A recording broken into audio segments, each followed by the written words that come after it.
I know I'm going to get a lot of hate for this video, and it's not going to be deserved because I love Kurona. But Kurona is both the most underrated and overrated character in the entire series. Let me explain why he's underrated. Kurona himself is one of the fastest characters in the Blue Lock project. As of the Ubers game, he had a 95 in speed, which, keep in mind, that is faster than Kaiser, that is only 3 points slower than Shigiri. He's faster than Kunigami, faster than Isagi, he's faster than a lot of people. He's also one of the best post players in the entire series. His sharp turning lets him be at the perfect position to receive a pass and then send one back. He's great for pressing other speedsters, and he's great for helping out on offense by relaying passes. Great character in that regard. However, the one biggest issue Kurona has is his stamina.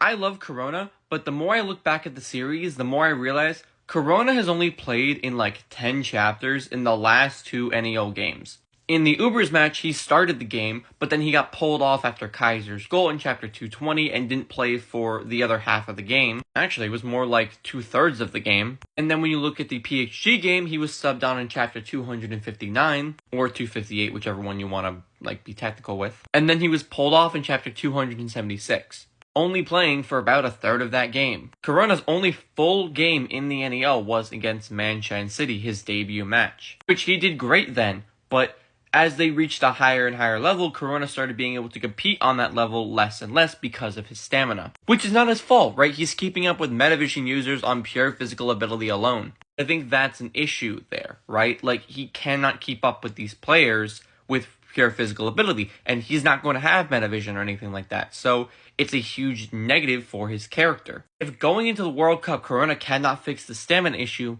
I don't think he'll ever be a starter. Because if you're going to have to sub him off halfway through the game, and you're wasting a sub on that, I don't know if he's, worth it. Maybe he's good for, a sub in the second half, but I don't know if he's worth wasting a sub, starting the game.